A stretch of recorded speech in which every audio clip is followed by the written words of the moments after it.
Bom, eu gostaria de perguntar, assim, né, quem estiver na chamada ou vendo presencialmente, assim, né, quem tem algum parente, algum familiar, algum amigo com Parkinson, assim. Espanha também não, né? Eu também não tenho ninguém, não. Eu acho que não. Eu conheço um tio que tem um diagnóstico.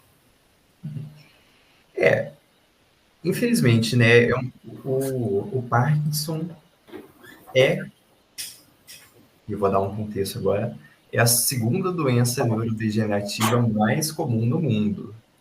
Neurodegenerativa se diz que ela afeta o cérebro, ela afeta a organização, o funcionamento, a condição natural do cérebro. É a segunda doença neurodegenerativa mais comum, logo atrás do Alzheimer, que é a mais comum.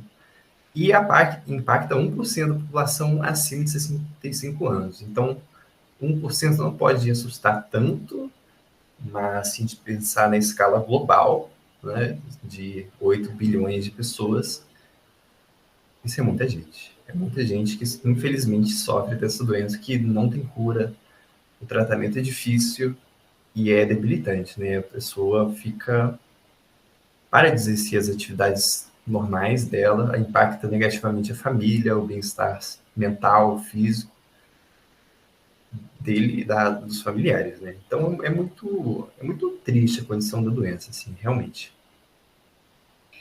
E temos péssimas notícias, assim, tipo, atualmente o diagnóstico ainda é muito ruim. Na verdade é péssimo. Por quê? Porque não tem uma acurácia boa. Na verdade, nos primeiros 5 anos da doença, consegue identificar 53% dos casos. E pode piorar bastante, assim, 26% quando nos mais início da doença, assim, quando ainda não tem sintoma, ou quando... É, isso. Por quê, né? Por que é tão difícil? O diagnóstico atual, que hoje funciona, hoje é assim, é que ele é baseado nos sintomas visíveis do Parkinson. E quais são eles, assim? É a tremedeira, que é isso que caracteriza o Parkinson para muita gente, né? A tremedeira, a disfunção motora e a demência. São os dois fatores principais. Mas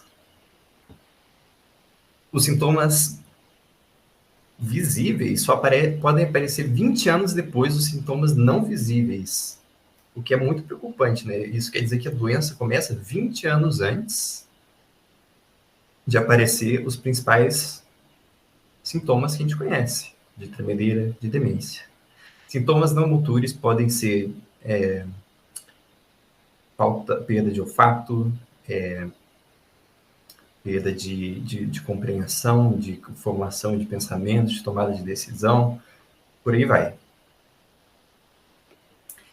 E o outro problema é que, apesar de a gente só conseguir diagnosticar hoje em dia quando já tem os efeitos visíveis, assim, quando a gente consegue identificar já é tarde demais. Isso quer dizer que tipo, o tratamento que a gente tem só funciona quando ainda está no motor os sintomas. Então, esse é o grande problema. A gente tem duas grandes facetas do problema. Assim, a gente só consegue identificar quando já tá os sintomas visíveis, sintomas motores principalmente, mas o tratamento só é eficaz quando a gente identifica antes dos sintomas motores. Então a gente tem uma incongruência muito grande assim do que a gente consegue diagnosticar, com o que é bom tratar. Então é tipo tem uma coisa que não bate, não casa bem. Esse é o grande problema, o grande problema. E a grande proposta desse trabalho é fazer um modelo, né, um modelo de machine learning capaz de analisar a raiz do problema, que é ver onde o Parkinson está agindo o quanto antes possível, né? Lembra que eu falei que o Parkinson é uma doença neurodegenerativa? Então, o Parkinson vai alterar a organização cerebral do paciente ao longo do tempo. E é disso que a gente vai tratar. A gente quer construir um modelo que seja capaz de ver desde o início as alterações cerebrais que o Parkinson cria no paciente. E eu estou deixando as referências aqui embaixo, se vocês estiverem curiosos, assim, é só dar uma olhada. E para que usar a IA, né? O IA hoje vem como ferramenta para automatizar, né? Para ter uma precisão até melhor do que os médicos atuais e fazer tudo mais rápido, tudo mais preciso, tudo mais prático, né? O diagnóstico hoje é muito complicado do Parkinson, tem vários processos e assim, e tem uma eficácia péssima, né? Como eu mostrei, né? 53% dos casos, no máximo. Assim. Então é complicado. E o objetivo que o grande diferencial desse trabalho é determinar em qual estágio da doença o paciente se encontra. Porque eu quero ver se ele se ele é saudável, se o paciente está nos estágios iniciais, onde já é possível iniciar um tratamento, ou se já é estado avançado. E essa determinação de qual etapa está é importante para saber o melhor tratamento do paciente, obviamente, né? Porque dada a condição do paciente, eu vou conseguir fazer uma dosagem maior, um tratamento diferenciado, especializado para cada paciente. Então, determinar em qual estágio é muito importante. E isso é o diferencial, isso que não tem na literatura hoje em dia. Isso falta, realmente. Isso o meu trabalho vai tentar destrinchar. Tá, a gente tem vários desafios. Tá tudo tranquilo a transmissão aí? É que às vezes eu preciso autorizar o pessoal que está entrando de fora. Ah, tá. Então a gente tem vários desafios, né? Primeiro, machine learning, inteligência artificial não é nada hoje em dia sem dados, né? Dados é o grande estrutura de tudo e que é o grande complicador desse trabalho, porque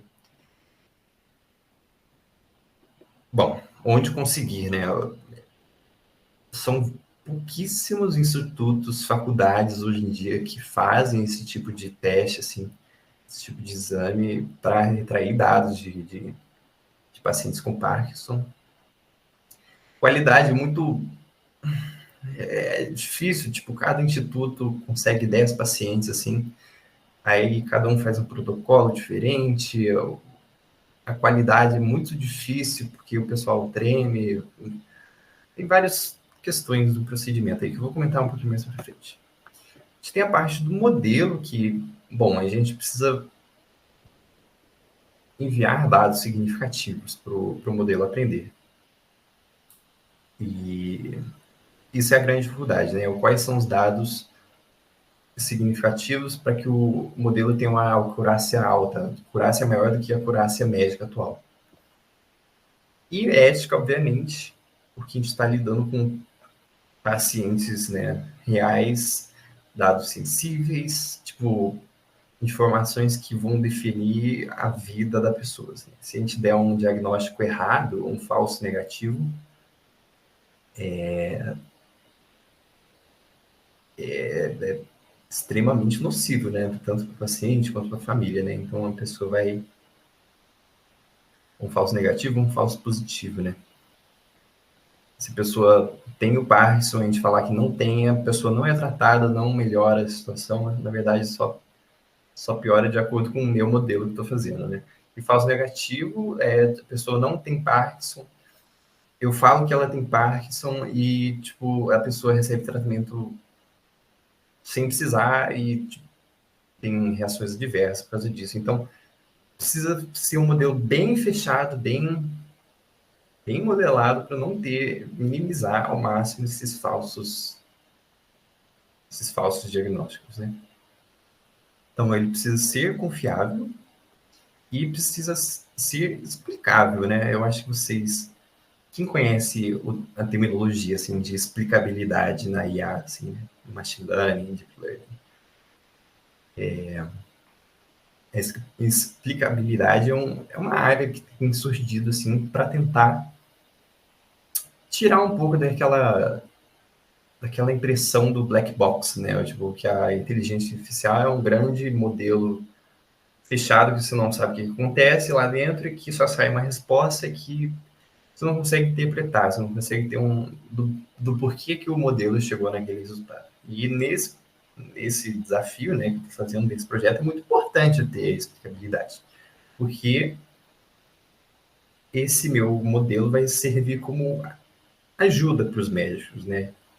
Eu vou dar um diagnóstico assistido, né? Eu vou dar um diagnóstico que o médico vai lá, vai analisar os resultados e vai determinar ele, né? Eu não vou substituir o médico, eu vou tentar dar explicações do porquê que eu acho que a pessoa tem Parkinson ou não. E isso eu preciso justificar com fatos, com dados e comparáveis com a literatura atual, né? Se a literatura diz que tais regiões do cérebro são alteradas por causa do Parkinson e meu modelo não consegue enxergar isso, então é um grande problema. Ficou claro?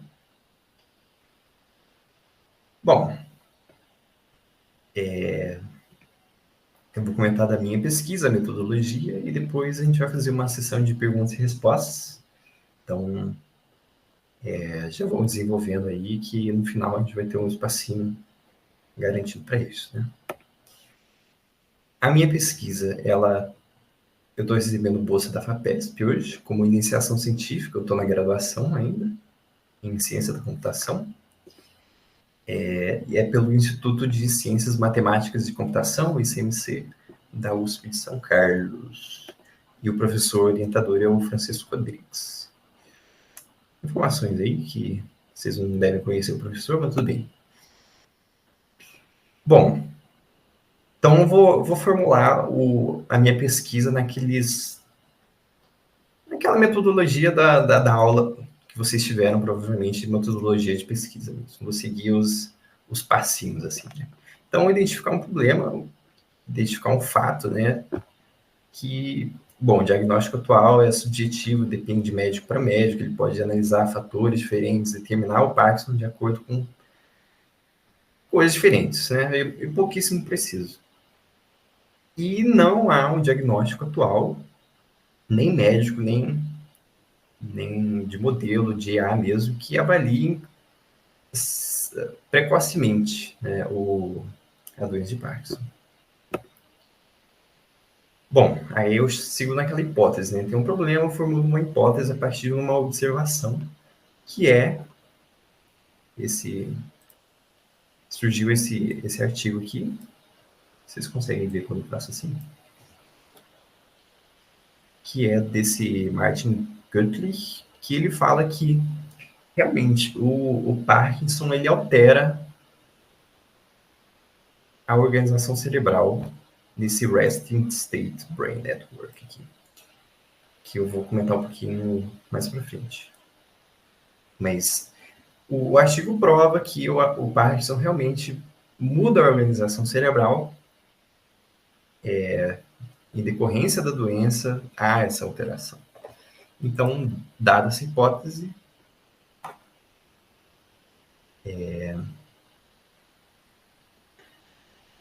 eu faço perguntas, né? Se a organização do cérebro saudável for diferente do cérebro doente, né, com Parkinson, seria possível diferenciar eles, extraindo dados, medidas, e seria capaz de usar uma IA para tentar diferenciar os cérebros.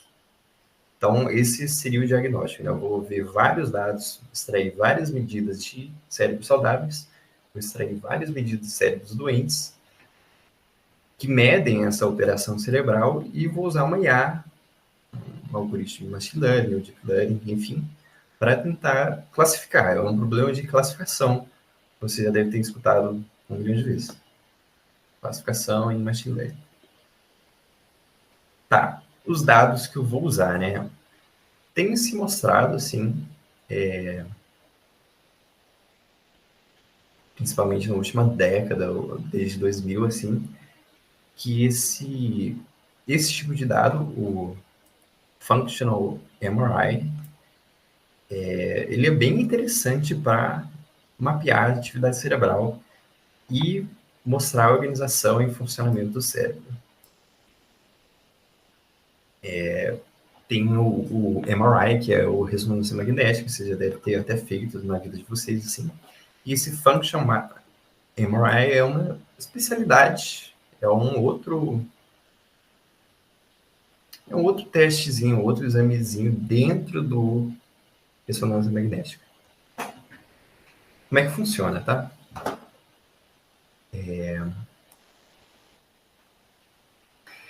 E esse Functional MRI tem sido usado e tem demonstrado ser um ótimo potencial para indicar biomarcadores de desordens mentais. E ele pode ser usado para detecção antecipada de doenças, como é que eu estou fazendo, né? Para identificar marcadores de progressão da doença, analisar como o Parkinson de um determinado indivíduo está evoluindo ao longo do tempo, indicar marcadores de resposta ao tratamento. Então, eu dou uma medicação para o cérebro, eu vou ver como é que ele muda a organização do cérebro ao longo do tempo, e proporcionar tratamentos ótimos para pacientes, tratamentos personalizados. Então, o Functional MRI tem sido bem interessante. Bom, o que ele mede, tá? O Functional MRI, ele vai medir a alteração da oxigenação do sangue em determinadas regiões do cérebro. Então, você entra na máquina lá, ele vai evoluir, ele vai extrair medidas ao longo do tempo. Tempo 1, tempo 2, tempo 3, tempo 4.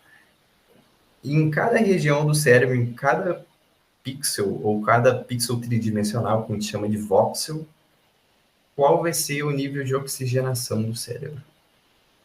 E a gente tem essa imagem, esse diagrama, que eu extraí de um livro, Resting State Functional MRI Analysis, que é...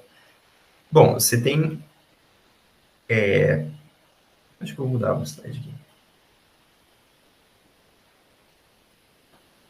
Vou deixar isso aqui. Você tem uma ativação de uma região do cérebro. Então, os seus neurônios disparam. Tem uma ativação ali. Tem uma atividade sináptica aqui. Cadê? Calma aí. Não.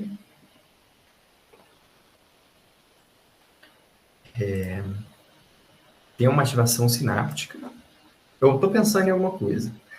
Tal região do cérebro vai ter uma ativação, meus neurônios vão disparar.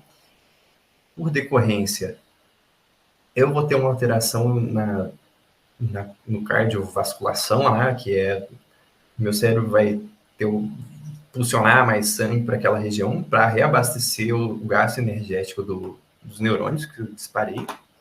Eu vou ter uma corrente, né, de sangue, e esse sangue vai ter uma oxigenação, que é o quanto de oxigênio, né, tem na célula, na hemoglobina lá. Então, cada hemoglobina tem uma capacidade de carregar oxigênio. E o equipamento de ressonância magnética é capaz de notar essa diferença. Assim. Se muitas células estão com uma alta concentração de oxigênio em uma determinada regiãozinha, a ressonância magnética é capaz de detectar isso e notificar para a gente, como esse BOLD aqui, que significa Blood Oxygen Level Dependent. Né? Então, deixa eu reformular de novo. Eu tenho uma ativação do neurônio, meu neurônio dispara, ele vai requerer uma maior concentração de sangue, né, para reabastecer as energias, vai chegar um monte de hemoglobina com oxigênio, e o equipamento vai notar isso aqui como o nível de oxigênio no sangue, de oxigenagem no sangue, né? E isso aqui que a gente mede, tá? Isso aqui que o equipamento mede, o BOLD Time Series aqui, né? Porém, a gente tem um problema, né? Que se a gente tem um estímulo no tempo zero, assim, a gente pensa em alguma coisa, a gente vê algum fato, assim, a gente tem um estímulo, certa região do cérebro dispara, o nível de oxigenação vai chegar no máximo naquela região do cérebro daqui vários segundos.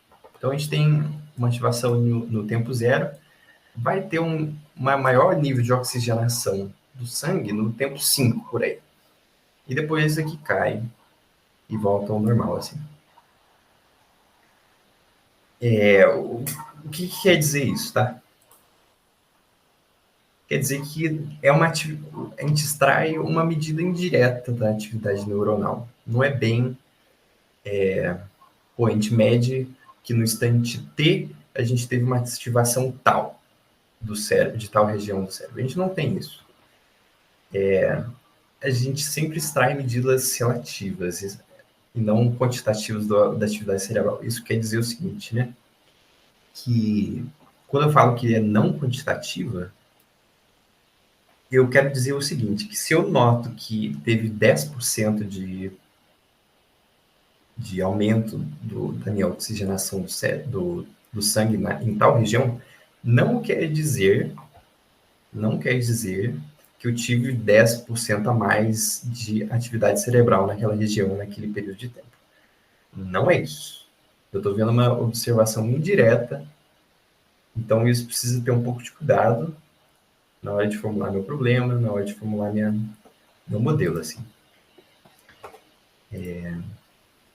Então, o sinal bold mostra quando há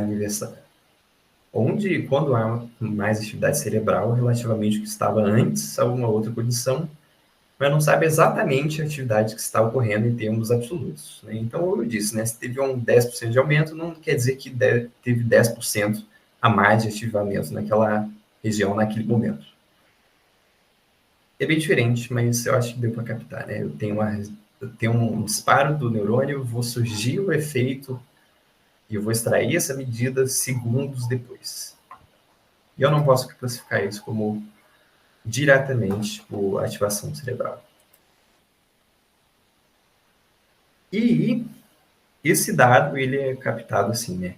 A pessoa entra na máquina de ressonância magnética lá e ela precisa ficar... Quando a gente estuda conectividade, né, e organização cerebral, é ideal que a pessoa fique deitada na máquina sem nenhuma demanda cognitiva naquele momento.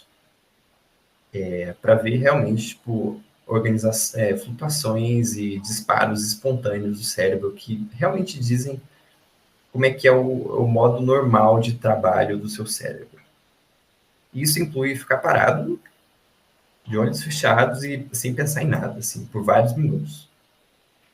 Esse é o grande prejuízo desse método, assim. É o mais recomendado para medir distúrbios mentais hoje em dia, mas é difícil ainda. É difícil porque você precisa ficar 10, 15 minutos parado, sem pensar em nada. Isso pode ser bem difícil, especialmente no caso do Parkinson, que vocês já podem imaginar que a pessoa treme, né? Quando já está em estado terminal, a pessoa tem a tremedeira, é inconsciente, e ela precisa ficar parada no equipamento lá. Mas isso tem como remediar, assim. Como é que faz, né? Tem um grande passo de pré-processamento desse dado, dessa série temporal bold, assim, que consiste em, tipo, aniquilar o movimento físico, né, da cabeça. Então, se o paciente faz o movimento da cabeça, eu preciso corrigir isso. E tem métodos para fazer isso. Se a pessoa pisca durante o exame, piscar os olhos, isso já impacta também. Tem como corrigir. É difícil, mas tem como corrigir. Se a pessoa respira, é totalmente natural, né? Não tem como retirar isso completamente. Se a pessoa respira, eu preciso tratar isso também. Se a pessoa pensa em alguma coisa, se a pessoa está lá 15 minutos pensando, o que eu vou comer hoje, que eu preciso lavar o chão, preciso lavar a cozinha hoje, já é um pensamento que pode afetar o resultado. Então, isso tudo preciso levar em conta. Tem jeito de tratar isso. Não é tão difícil quanto parece, mas dá um bom trabalho, assim. Na verdade, isso Isso que está consumindo grande parte do trabalho meu aqui nesse projeto. O pré-processamento dos dados, assim. Tudo bem.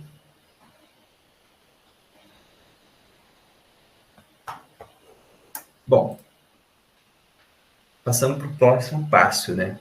Então, eu disse que a minha máquina, ela consegue ver essa oxigenação do cérebro em cada regiãozinha, pixelzinho tridimensional do meu cérebro. Bom, o que eu quero analisar é como o Parkinson está alterando a organização, o funcionamento do cérebro. Então, você já deve ter escutado que o cérebro tem regiões que desempenham um papel específico ou nem tanto, mas que tem a sua especialidade, certo? Então, o que eu vou fazer é particionar o cérebro em regiões que desempenham um papel específico, e isso vem de estudos da literatura, assim, falando que tal particionamento é responsável pela parte motora, ou pela parte social, pela parte da fala, visual, e por aí vai. Eu vou tentar particionar esse cérebro e analisar a minha ativação, né? A minha série temporal, BOLD lá, para ver quando que está sendo ativado, e eu quero correlacionar essas regiões. Então, se tem uma alteração no cérebro, do normal para o Parkinson, eu quero ver se o Parkinson diminui uma interação de uma região para outra, ou se o Parkinson aumenta, né, a conectividade entre regiões. Então, isso que eu quero ver, se regiões diferentes do cérebro estão funcionalmente relacionadas entre si. Isso, como é que a gente faz? Analisando realmente, tipo, essas séries temporais boas que a gente extrai. Séries temporais vocês entendem, né? Porque eu estou adquirindo ao longo do tempo o nível de oxigenação, então isso segue uma série temporal, que é aquele negócio que vocês já conhecem, né? Então, eu vou assumir, é um pressuposto de que regiões que têm série bold similares, ou que têm uma certa correlação entre si, essas regiões estão funcionalmente conectadas. Esse é um pressuposto, mas que tem se mostrado bem real e prático, assim, realmente acontece e dá certo. Regiões que desempenham um papel semelhante no cérebro tendem a ter essas série bolds mais semelhantes, mais correlacionadas entre si. Então, eu tenho uma região tal, essa é a série temporal que eu tinha comentado, né? Da região A. Eu tenho uma outra série temporal da região B.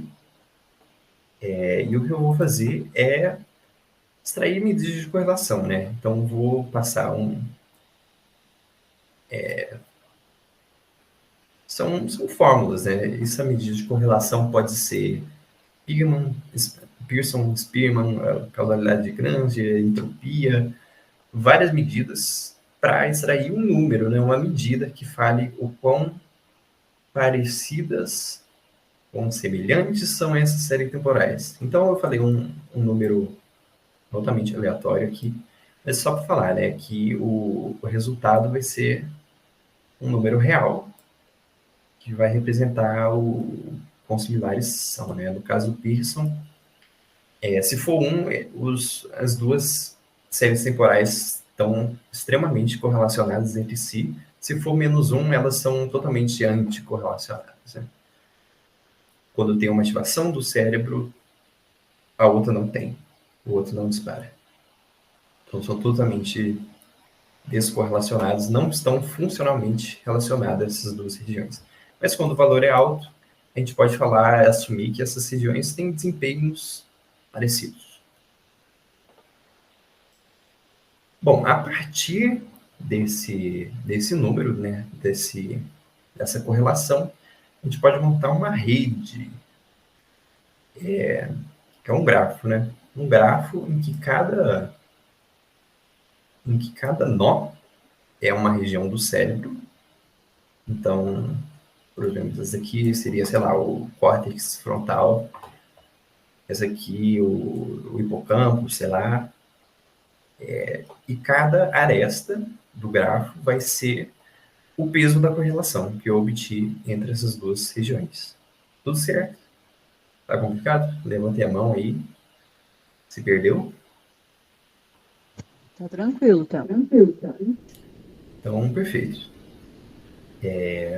Então, a gente monta o grafo, assim, né? Vocês já podem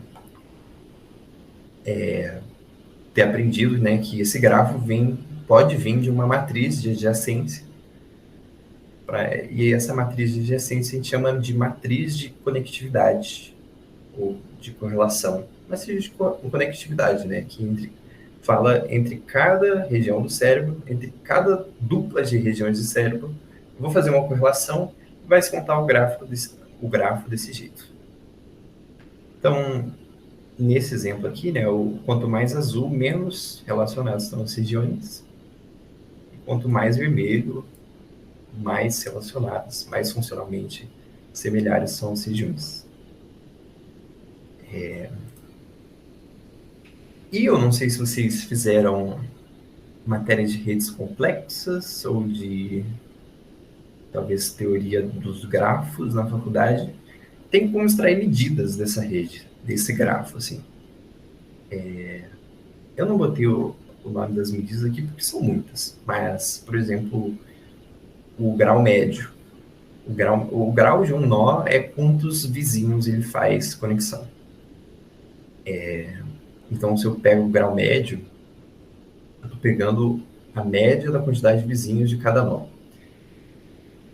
Uma interpretação possível é que num cérebro saudável eu tenho um maior grau médio, porque as regiões estão mais conectadas entre si. No caso do Parkinson, o Parkinson tende a tirar regiões, desvincular regiões entre si. Então, uma possível interpretação que eu vou tentar provar no futuro é que pacientes saudáveis têm um grau médio dessa rede cerebral maior, por exemplo. Mas a gente tem várias outras medidas, como diâmetro da rede, posso extrair medidas de centralidade, medidas de clusterização, eu só penso esses termos em inglês, então estou tendo dificuldade em traduzir. Clustering coefficients, assim, de regiões que formam um grupinho, assim, né? Também dá para extrair várias medidas dessa rede. Isso vão ser as features do meu algoritmo de machine learning, do meu modelo. Então, finalmente eu tenho medidas que falam para mim qual é a configuração da minha rede cerebral, qual é a organização que eu tenho em cada paciente. Então, eu tenho os 3 casos, né, as 3 classes, falando em termos de machine learning. Agora eu tenho 3 classes, né, o Parkinson, o prodromal, que é a etapa inicial, a etapa inicial. Quando ainda não está os sintomas motores ainda, e os pacientes controles, que são os pacientes naturais, que não têm Parkinson na família, que não têm genes relacionados ao Parkinson. Eu junto eles em classes e vou jogar para o meu algoritmo de machine learning, para minha asinha lá, para ele treinar nesses dados. E esse modelo de A pode ser vários, assim, pode ser Random Forest, pode ser Support Vector Machine, pode ser Multilayer Perceptron, pode ser Gradient Boosting, pode ser regressão logística, pode ser Deep Learning, talvez não. Porque eu não acho que seja um problema muito complexo e eu tenho grandes problemas de dados, né? Eu não tenho muitos dados. Deep Learning normalmente requer muitos e muitos e muitos, muitos dados, né? Mas um MLP talvez funcione assim, a Multilayer Perceptron. Esses termos estão bem para vocês? São todos modelos.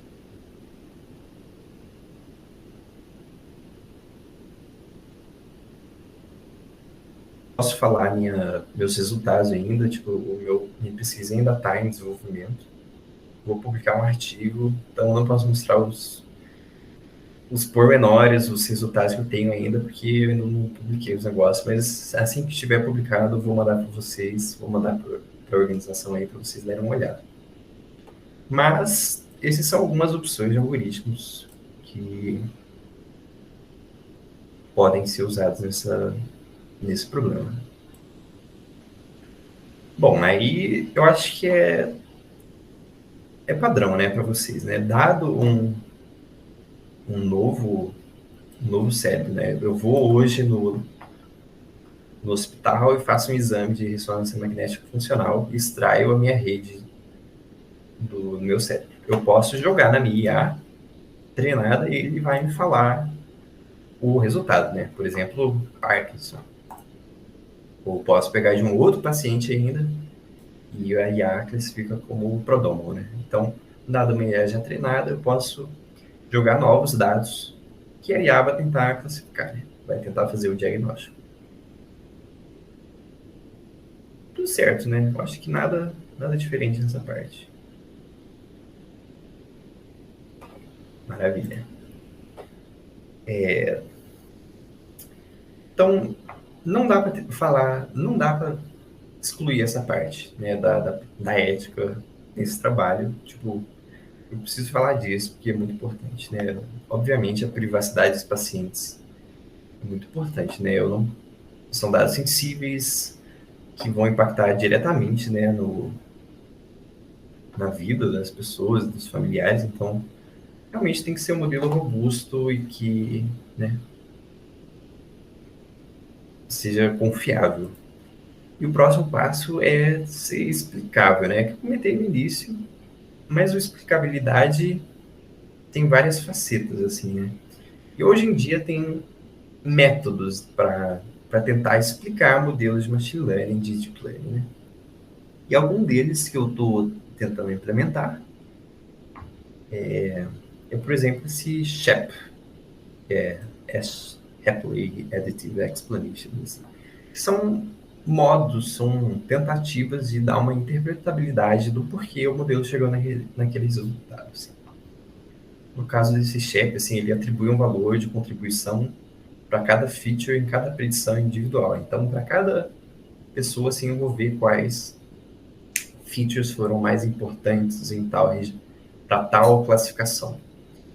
E tem outros aqui, Feature Importance Global, assim, né, que vê de forma geral como cada variável influencia no resultado.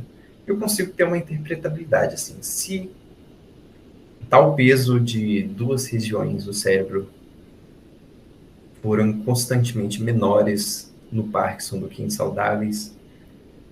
Por exemplo, eu tenho um slide aqui. Por exemplo, a conexão entre o córtex pré-frontal, o dorso lateral e demais regiões. Se eu notar isso no meu modelo, pode ser um grande indicativo de que o modelo esteja certo, esteja dando resultados confiáveis, porque isso aqui já foi confirmado pela literatura assim, de neurociência. Por exemplo, o córtex pré-frontal, o dorso lateral, ele é responsável pela memória, pelo planejamento, tomada de decisão. Tem outro caso, assim, que é a conexão do córtex óptico-frontal médio, medial, com as demais regiões. Então, essa região fica isoladinha, assim, funcionalmente com os outros, que é o comportamento social e o processamento emocional. Assim. Então, a gente tem essas capacidades que são reduzidas nos pacientes com Parkinson por causa da doença. E a gente tem essa redução da conectividade no modo padrão, assim, que talvez vocês não fazem ideia do que seja. Esse Default Mode Network regiões do cérebro que normalmente são ativadas, tem uma ativação quando o cérebro não está pensando em nada, quando está em repouso, e isso o Parkinson altera também. Então, isso aqui foi bem comprovado também na literatura. Então, se eu checar que tem uma redução na conectividade desse modo padrão do cérebro, né, condiz, eu tenho uma explicabilidade do modelo. Pô, claro, se eu tiver os mesmos resultados se eu notar a mesma explicabilidade, né, que o meu modelo chega à conclusão que o paciente tem Parkinson porque teve uma redução da conectividade do modo padrão, então eu sei que o meu modelo está indo no caminho certo, porque isso aqui já foi comprovado cientificamente por neurocientistas mesmo. Então, isso aqui são coisas que eu vou tentar fazer uma interpretação médica do resultado. Eu vou ver se bate realmente com a literatura. E é isso, ficou claro essa parte? Eu acho que fechou. Eu gostaria de abrir agora para perguntas e respostas. Foi meio corrido, tipo, tem muita coisa para falar, eu falei muito superficialmente, porque realmente tem muita coisa por trás, principalmente da ressonância magnética funcional, então tem muita coisinha que eu decidi excluir, porque é muito detalhezinho, assim. Perguntas, por favor.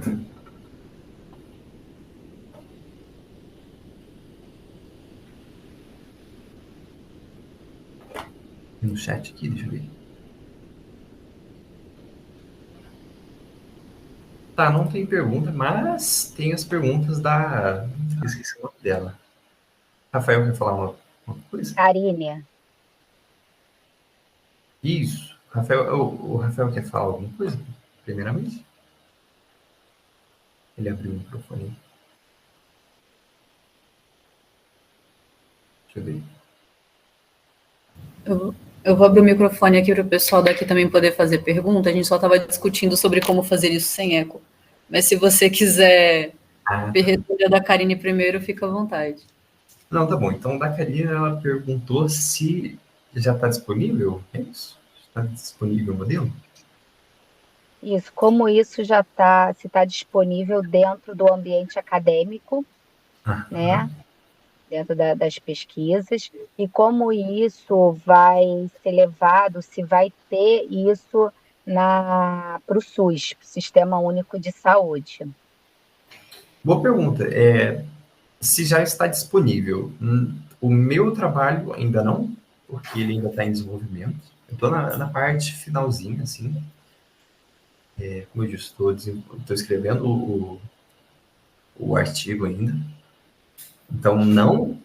Mas essa metodologia não é minha, tá? Não é minha, na verdade. Tipo, já foram gigantes que fizeram pesquisa a respeito para outras doenças mentais, para outros distúrbios mentais. Então, tem essa metodologia para depressão, tem essa metodologia para esquizofrenia, para Alzheimer, para autismo, para, enfim, várias outras coisas. Eu estou aplicando esse método fazendo coisas diferentes, né? Fazendo um problema de multiclassificação das diferentes etapas da doença, assim, para Parkinson, que não existe hoje em dia, né? E a segunda parte da pergunta, né, que vai ser disponibilizado. Eu realmente quero. Eu quero realmente fazer uma interface gráfica, assim, alguma coisa que seja proveitosa, né, para a sociedade, né? Porque eu acho que minha concepção, né, a ciência é legal, né? Você faz o artigo, você faz as coisas, mas precisa ter a prática, né? Então, isso é um projeto que realmente pode ser útil para a sociedade, realmente pode ser um auxílio para os médicos. E se eu conseguir fazer isso, eu acharia bem legal, assim. Então, sim, eu quero disponibilizar para o SUS como uma solução, assim. Ótimo. Obrigada, hein? Por nada. Então, tudo bem? Eu queria começar agradecendo aí pela apresentação. E aí eu tenho mais ou menos 3 perguntas que são um pouco mais técnicas. Eu queria saber primeiro qual é uma ideia do seu N amostral, só para a gente ter uma ideia da quantidade de pessoas que você está trabalhando. A segunda é se vocês estudaram utilizar a rede temporal inteira ao invés de extrair essa correlação através de grafos. E a terceira é que você falou que você está já escrevendo o artigo, né? Então, acredito que você já tenha algum resultado preliminar. Eu queria que você falasse um pouquinho como é que está o andamento nesse caso. Okay. Só isso mesmo. Então, a primeira parte da pergunta é se... Puta merda. Se é o quê, né? A primeira pergunta é o seu N amostral. Isso, tá bom. O N amostral. Então, o N amostral é um grande problema, porque não tem muitos dados mesmo. Para controle, eu tenho uns 70 pacientes. Para Parkinson mesmo, em estado avançado, eu tenho uns 100 e poucos. E para o Prodromal, surpreendentemente, é o que eu tenho mais de todos, assim, uns 200. Caramba, que loucura. Então, na verdade, não é tão pouco assim. Os outros estudos que tem hoje em dia são de 30, 40 para cada classe, assim. E eu tenho, no conjunto, assim, 300, assim. Esses dados são públicos? Você que coletou? Foi a sua equipe? Como é que funciona? Boa. Esses dados não são meus, não são da USP, são de uma organização internacional chamada PPMI, que é Parkinson Progress Markers Initiative, PPMI, que reúne várias e várias universidades ao longo pelo mundo, assim. Entendi, mas é um dado público ou é um dado fechado? Ah, tá. Você consegue acessar publicamente, mas precisa ter um acesso, assim, você precisa requerer um pedido, assim, para essa organização, mostrar que você está fazendo uma pesquisa, concordar com as normas éticas lá, e, tipo, é isso. Você precisa só pedir uma licença, assim, pro pessoal. Entendi. Então é um parecido com o que a gente trabalha aqui, só que para outra doença. A segunda pergunta é se vocês estudaram utilizar a série temporal inteira ao invés de usar esse sistema de grafos, porque aí, teoricamente, vocês teriam um tempo para analisar, né? E aí talvez ficaria viável utilizar uma abordagem mais profunda. Sim. Sim, na verdade, o meu projeto, ele engloba os dois, né? Ver a série temporal direto, tipo, a série temporal como input do meu machine learning, né? Como feature. Então, essa, sim, é uma abordagem que a interpretação seria, né? Como não a organização do cérebro em si, né? Não que eu extraio as medidas da rede para falar sobre a organização geral. Quando eu coloco as séries temporais direto no meu machine learning, é como se eu falasse se tal região diretamente contribui para a minha classificação. Então, se duas regiões... Na verdade, errei. Não é a série temporal inteira que eu uso a correlação entre as duas. Já. Então, eu uso uma correlação, Pearson, Spearman, que seja, e isso vai ser o input. Desculpa, eu tinha errado. Eu faço correlação para... Então, esses são as features do meu machine learning. Não. A terceira e última pergunta é sobre os resultados preliminares. Eu não consigo falar números exatos, assim, porque realmente essa parte do machine learning, explicabilidade, eu ainda estou em desenvolvimento, assim. Mas eu já fiz alguns testes e deu mais de 80%, 90% de acurácia. Entendi. Que é bem mais do que a literatura, que, se eu não me engano, você mostrou que eram 53%, não foi isso? 53%, né? Bem legal. Então, realmente, tipo... eu estou tendo uma dificuldadezinha para identificar os prodromal. É a maior amostral, né? Que é a maior classe que você tem, não é isso? Isso. Mas que não tem muita diferença, assim. Ele está bem no meio do caminho entre o controle e o normal, então não tem uma distinção de classes bem estabelecida ali, que eu estou tendo uma dificuldadezinha, assim, sabe? Eu ainda estou testando os outros jeitos de manipular esses dados para ter uma distinção de classe melhor. Então, eu não sei te dizer direito, pode ser que essa acurácia, que esse... O Felipe está perguntando se você utiliza algum tipo de balanceamento entre as classes. Isso eu estou testando também. Então, tem jeitos de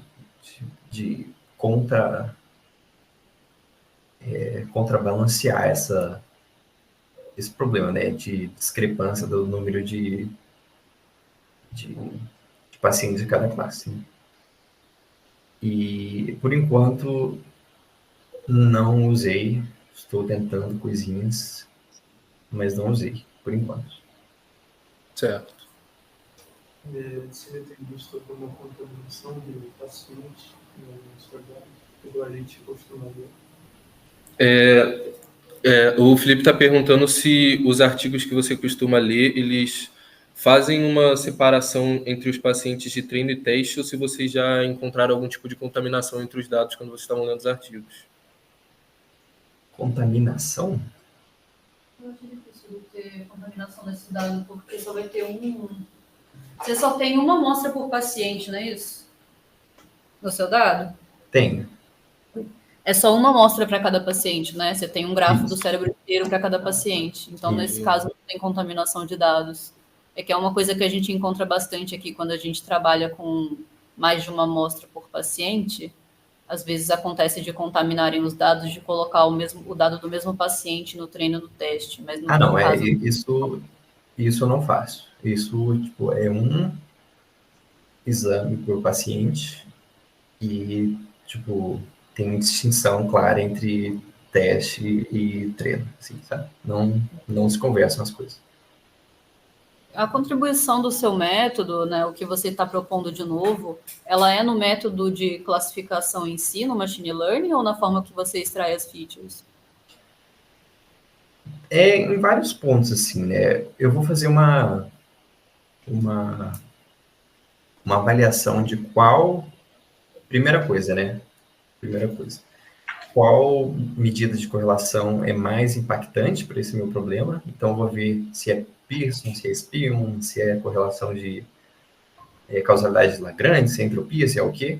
Isso é uma das coisas. Qual é a melhor medida de correlação?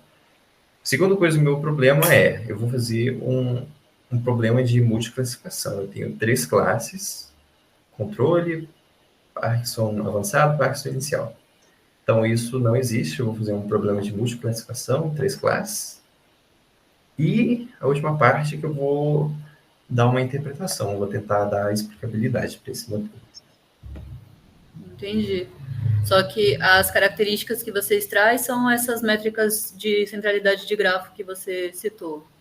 Você usa isso como característica no... Isso, para essa abordagem de grafo, né? Você tem outras abordagens, além da abordagem de grafos? A outra abordagem seria como o Felipe perguntou, que é, tipo, pegar a série temporal, só correlacionar 2 áreas, esse ser o input do...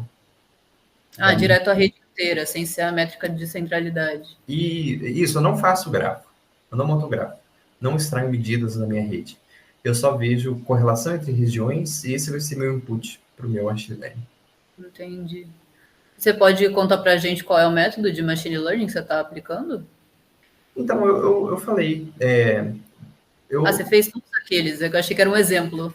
Tá, eu testei todos eles e um dos problemas, né, uma das coisas que eu vou analisar no meu projeto é, tipo, qual desempenhou o melhor papel e por quê, talvez.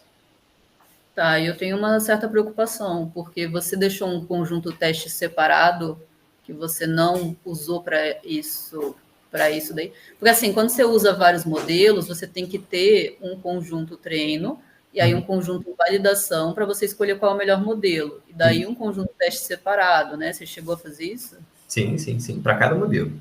Não para cada modelo. O teste tem que ser só no modelo que você julgar que é o melhor.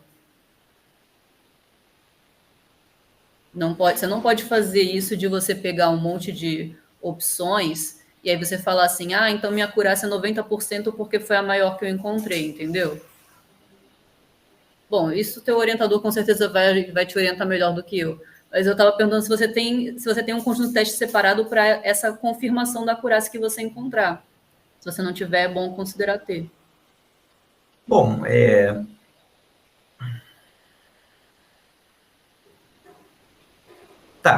realmente eu estava Eu não separei um conjunto de teste único para validar todos os modelos, assim. É bom Talvez tenha fazer sido isso. um erro, eu vou cogitar isso. Porque o que eu Porque estava fazendo é, senão para cada você modelo. conhece o problema de múltiplos testes da estatística, certo? E Uhum. aleatoriamente você pode acabar tendo um bom p-valor, por exemplo, quando você faz um teste estatístico. Não, tá certo, você Aí tem você razão. acaba caindo no mesmo problema aqui. Você vai tentar vários conjuntos de treino e teste, e aí pode ser que aleatoriamente você veja uma boa classe. Você tem razão. Entendeu? E aí você precisa confirmar num conjunto totalmente independente, que é o seu teste, vai ficar ali separadinho. É verdade, é verdade. Não, é bem observado. Obrigado. Obrigado. Eu acho que Imagina. faz todo sentido, na verdade. Tipo, foi uma coisa que realmente, sei lá, passou despercebido só. Mas obrigado, realmente interessante. Que faz todo sentido. Tá certo. É bom tomar esses cuidados, porque a gente vê na área muitos trabalhos saindo com coisas que a gente, quando traz aqui para discussão, a gente fala, não vai dar para confiar nesse resultado. E às vezes era um resultado que era bom, entendeu? Mas aí porque o cara não tomou esse cuidado, a gente já não tem Não, é como. verdade. É verdade. Como Mas, eu disse, assim, essa parte eu ainda estou finalizando. Que bom que você me falou isso, porque eu vou testar e vou levar em consideração, né? Porque eu acho que faz bem mais sentido essa abordagem sua. sim, qualquer coisa discute com o seu orientador, né? É Francisco ele, né? Isso. Isso, discute com o Francisco, fala dessa questão de múltiplos testes. Eu sei que ele é da área de redes complexas, né? Aham. Ele com certeza vai entender o problema de não ter um teste separado. Perfeito.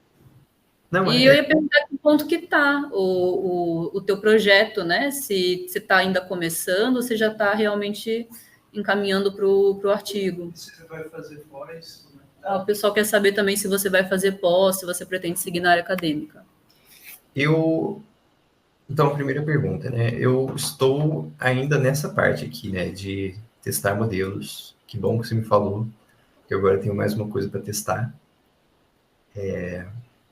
Estou fazendo avaliações. Então, eu diria que está 60% pronto, talvez 70%.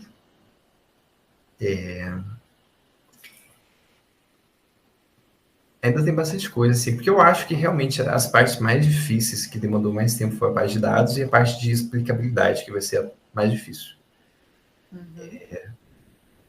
Mas então eu estou a 60% pronto, assim. Sobre pós, eu quero fazer. Quero fazer pós. Talvez não exatamente nesse tema, assim, mas querer pós eu quero fazer. Não gostou do tema? Não é que eu não gostei, é que é muito legal. Eu tô realmente fascinado pelo negócio aqui, só que essa coisa diferente. Vamos ver o que o futuro nos aguarda aí. Vai explorar, entendi. Eu queria que você falasse para a gente um pouco sobre essa premiação do ICMC que você ganhou. Como é que funciona isso? É para iniciação científica? Isso, é um prêmio da USP para estudantes de graduação. Então, se submete o problema, eu já fiz um relatório parcial, tive que enviar assim também. Então, eles avaliam com base nisso, com base no impacto da sua pesquisa, no seu desempenho até então. E ganhei, né? Ainda bem. É só para graduação, que seja de iniciação científica ou não, pode ser independente, pode ser sei lá o quê. É ideal que seja com um orientador formalizado, assim. Uhum. E aí é só escrito, você só submete o seu trabalho escrito e eles avaliam o projeto escrito, então. Tem que fazer um vídeo também. Ah, tá, um vídeo apresentando, como que nem essa apresentaçãozinha que você fez pra gente aqui. É um vídeo de 3 minutos. Então, Ah, é bem mais curto, bem mais rápido. Tranquilo, Karine. Tchau, Tchau, tchau. Marlene. Obrigado. Espero que tenha resolvido sua dúvida aí. Tchau, tchau. Alguém tem mais alguma questão para ele? Então, acho que é isso, Théo. Bom, Muito obrigada. se vocês quiserem seguir no LinkedIn aí, ou mandar e-mail, se tiverem perguntas, fique à vontade para mandar. Quando você tiver o seu artigo, se quiser voltar para apresentar para a gente com mais detalhes o teu método, fica à vontade, tá? Maravilha, maravilha. Se tiver também alguma coisa que a gente possa ajudar aí no teu trabalho, fica à vontade para entrar em contato, tá bom? Obrigado pela oportunidade. Foi muito bom falar, tipo... Oi? É que estão me lembrando que eu tenho que passar um link para o pessoal pegar um certificado. Verdade. Mas pode falar. Não, eu queria agradecer, porque foi muito proveitoso para mim também, tipo, você deu umas ideias, assim, tipo, bem legal mesmo.